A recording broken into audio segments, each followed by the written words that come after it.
هاي، ازيكم؟ عاملين ايه؟ انا حلا للي معرفنيش. وفيديو النهارده جايه اكلمكم عن دوامه حرفيا معظمنا عايشين فيها، وانا شخصيا لسه بادئه اطلع من الدوامه دي. وهي ايه؟ هي التسويف. بنقعد نقول من اول بكره على طول هبقى منتظمه بقى في الصلاه، في المذاكره، في الشغل، في الرياضه، في الدايت، في اي حاجه انتوا عايزين تنتظموا فيها. ويجي بكره نقول لا خلاص خليها بعد بكره، فبعد بكره يبقى بعد بكره، فيعدي اسبوع وشهر وسنه وما عملناش اي حاجه. فعايزه اقول لكم حاجه بخصوص الموضوع ده. التسويف هو مش عاده وحشه وخلاص، التسويف ده اسلوب حياه بيدمر حياتنا حرفيا. اصل هو مش مجرد انك بتاجلي حاجه لبكره، انت بتاجلي نفسك، بتاجلي حياتك، بتاجلي النسخه المفروض تبقى دي انت دلوقتي. خليني اقولك حاجه ما حدش فينا بيحب يسمعها: انت مش مشغوله، انت بتهربي. وانتي مش قادرة ابدأ، انتي بتختاري ما تبدأيش. ومش مفيش وقت، احنا اللي بنضيعه بايدينا. كل مرة بتقولي فيها انا مش هبدأ دلوقتي، هبدأ بعد شوية، في حد تاني بيبدأ دلوقتي. وكل مرة بتقولي فيها انا مش جاهزة، في حد تاني اقل منك خبرة وثقة بيجرب وبيغلط وبيتحسن. واحنا لسه قاعدين بنفكر، نقعد نفكر نفكر نفكر ولا خطوة واحدة لقدام. على فكرة التسويف بيخليكي تحسي انك بتعملي حاجة، بس في ارض الواقع احنا واقفين مكاننا. تقعدي تفكري وتخططي وتتخيلي نفسك في المكان اللي انت عايزة توصلي له، بس مفيش تنفيذ. ودي اخطر تريك احنا بنقع فيها، انك تحسي انك قريبة انك تبدأي طول الوقت من غير ما تبدأي. فخليني اقولك حاجة في الموضوع ده: انتي مش محتاجة تحفيز، ان التحفيز حرفيا هيحركك ما لا يزيد عن كام دقيقة او كام ساعة. عن تجربة انا بقولك اهو، انتي محتاجة تتحركي رغم ان مفيش شغف، مفيش حماس، مفيش تحفيز. ان الكلام ده حرفيا مش هيوصلك لحاجة. هي الحياة كده، الشغف مش هيجيبلك الفعل، الفعل هو اللي هيجيبلك الشغف. يعني انتي قاعدة مستنية تحسي انك عايزة تعملي حاجة، خلاص براحتك انك هتفضلي قاعده مستنيه. التسويف على فكره هو مش مجرد كسل عادي، هو خوف واحنا مش واخدين بالنا. خوف من الفشل، خوف من راي الناس، خوف من انك تطلعي مش مميزه زي ما انت متخيله. هتقومي عامله ايه؟ تهربي بس بشكل مريح اللي ما انبش ضميرك يعني. اسكرول طول الوقت، فالساعات تضيع، فاليوم ضاع. اعمل ايه؟ اشوف فيديوهات تحفزني. لو انت اصلا بتاخدي الكلام من ناحيه وبتطلعي من الناحيه التانية، مجرد ما تطفي الفيديو اصلا انت بتنسي الكلام مجرد ما تطفي الفيديو. اقعد اخطط كتير، ارسم في خطط ما امشيش عليها اكتر من يومين ثلاثه اسبوع بالكتير، يبقى انا كده حاولت. ونقعد نأجل بقى الى ما لا نهايه بحجه ان احنا مش فاضيين. على فكره احنا في وقت كتير جدا احنا فاضيين فيه، بنقعد على الموبايل بالساعات حرفيا، وتقعدي تقنعي نفسك انا هبدأ لما ابقى جاهزه. بس مفيش حاجه اسمها جاهزه. على فكره الناس اللي بتنجح مش بتبقى جاهزه، والناس اللي بتوصل ما بتبقاش واثقه في نفسها 100%. بس الفرق الوحيد بيننا وبين الناس دي ان هم بدأوا رغم كل حاجة، رغم امكانياتهم والظروف وكل حاجة موجودة، احنا بدأنا برضو واحنا لسه واقفين مكاننا. بصي هسألك سؤال مباشر وتردي عليه: انتي مستنية ايه بالظبط؟ مستنية تنامي وتصحي فجأة تلاقي نفسك انسانة منضبطة، ولا مستنية حد يعيش حياتك مكانك، ولا حد يجي يحطك على الطريق؟ فان ده للأسف مش هيحصل. يعني خلينا متفقين ان الحياة مش سهلة ولا نجاح بسيط، وإلا كانت كل الناس نجحت بقى، الموضوع عادي. فكل يوم بتعديه في التسويف بيزود الفجوة بينك وبين الحياة اللي انت عايزاها. والمشكلة الكلام اللي انا بقوله ده مش هتحسي بيه حالا، هيتراكم زي الدين بالظبط على حساب مستقبلك. كل يوم بتأجلي فيه، كل ساعة ضاعت، كل فكرة ما تنفذتش هتتحول لندم بعدين. والأسوأ في الموضوع انك عارفة انك بتقصري، وعارفة انك بتضيع وقتك، وعارفة انك عندك قدرة اكتر من كده توصلك لأحسن نسخة من نفسك.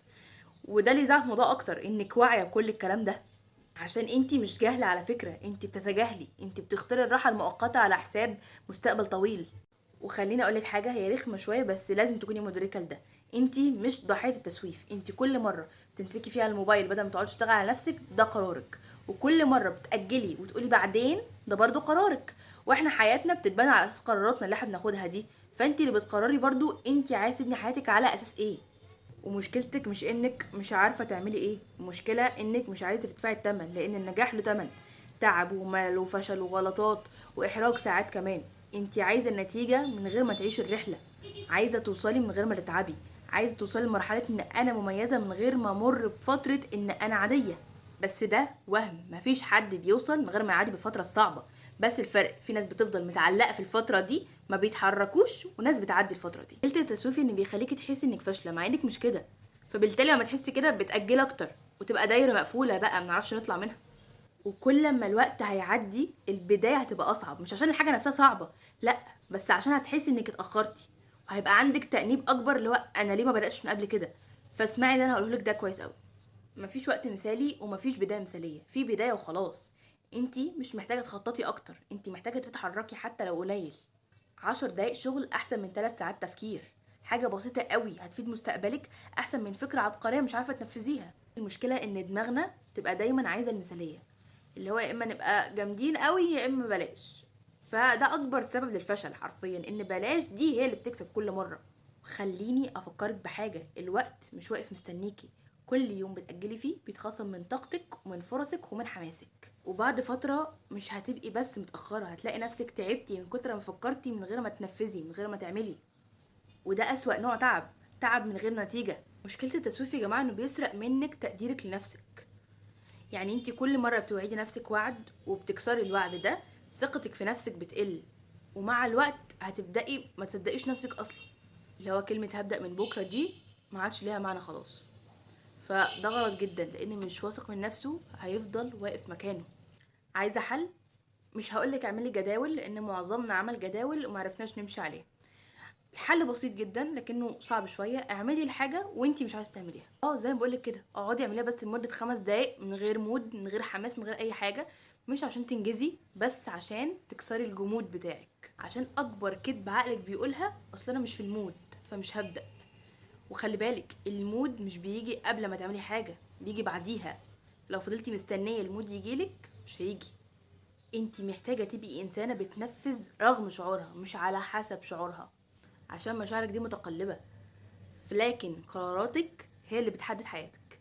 انما مزاجنا ده بيتغير مليون مرة في نفس الساعة اساسا، فلو فضلتي ماشية وراه عمرك ما هتستقري. ففي الاخر خلينا اكون صريحة جدا معاكي، محدش هيجي ينقذك ولا هتصحي فجأة تلاقي نفسك منضبطة وحلمك مش هيتحقق لوحده. عشان هما اختيارين، يا اما هتتغيري يا اما هتفضلي واقفة في مكانك، مفيش منطقة وسط. فانتي لو كل يوم بتأجلي، انتي اللي اخترتي انك تفضلي واقفة في مكانك.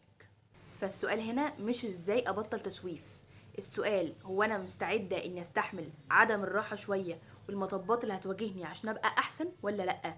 لو قومي دلوقتي اعملي اي حاجة تقربك للي نفسك فيه، حتى لو صغيرة جدا لكنها هتفرق بعدين. ولو لأ، انا مش مستعدة الصراحة اني استغنى شوية عن الراحة المؤقتة اللي انا عايشاها. فما ترجعيش بعد كده تشتكي انك واقفة زي ما انتي، عشان انتي اللي اخترتي كده. فلو انتي فاكرة ان التسويف ده مجرد مرحلة وهتعدي لوحدها، فلا، للأسف ده مش صح. التسويف هتحول لشخصية، هتبقي انتي الشخص اللي دايما بيأجل. ودي مشكلة خطيرة على فكرة، احنا مش واخدين بالنا ان ساعتها انتي مش بس محتاجة تغيري عادة، انتي محتاجة تعيدي بناء نفسك من الأول. فنصيحتي ليكي، اوعي تدي لمشاعرك الحق ان هي اللي تمشيلك حياتك. انتي لو فضلتي ماشية نظام حياتك على حسب مزاجك، ده أسوأ نظام ممكن تمشي بيه. وخليني اقولك نصيحة كمان، كل مرة بتدي لنفسك فيها راحة لحظية، موبايل، نوم، تأجيل، انتي بتدفعي اضعافها بعدين. تأنيب ضمير بقى، ضغط، توتر، احساس انك متأخرة. يعني انتي حرفيا بتختاري تعب اكبر بس متأجل. وخليني اقولك كمان نقطة مهمة جدا، انتي مش كسولة، انتي اللي عودتي نفسك على الكسل. الكسل ده صفة، لكن اللي انا بقوله ده عادة اتبنت من تكرار نفس الحاجة كل شوية. فكل مرة بتهربي فيها انتي بتسهلي هروب المرة اللي بعدها. يعني بعد كده يبقى رد فعلك تلقائي، افتح الحاجة احس ان انا مش مرتاحة، لما اقعد فيها شوية اقوم قافلها تاني تلقائي من غير ما افكر. بس على فكرة انتي تقدري تعكسي ده، بس مش بالكلام، بالفعل، بالحاجات الصغيرة اللي بنعملها كل يوم. يعني مش مرة واحدة تشتغلي 5 ساعات وبعدها تختفي اسبوع، ده اللي احنا بنعمله. تستني لحظة حماس تدي فيها كل حاجة، بعد ما تخلصي ترجعي أسوأ من الأول، لأنك اعتمدتي على الحماس مش على النظام. فانتي مش محتاجة مود، انتي محتاجة تبدأي حتى لو 10% مستواكي. 10% النهاردة أحسن من 0% كل يوم. وآخر حاجة هقولها، خلاص عارفة ان انا طولت عليكم، مفيش حد مهتم انك تنجحي قدك، ومفيش حد هيتأذى لو بعد الشر فشلتي قدك برضه. فبلاش تعيشي دور الضحية انه ملوش لازمة. فانتي عندك السيطرة، بس حتى لو مش كاملة بس كفاية. يعني انتي بس اللي عليك انك تستمري، الاستمرارية مهما كانت ضعيفة هتكسر التسويف في الاخر، لكن التفكير مهما كان قوي مش هيغير اي حاجة.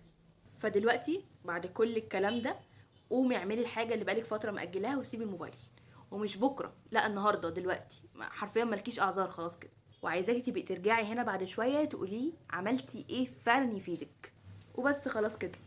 يبقوا قولوا لي ايه اكتر بارت عجبكم في الفيديو، وما تنسوش لو الفيديو عجبكم تعملوا لايك وتقولوا لي رايكم في الكومنتس، وتعملوا سبسكرايب للشانل بتاعتي عشان نكبرها ونبقى عددنا كبير. وبس كده. بحبكم. باي باي.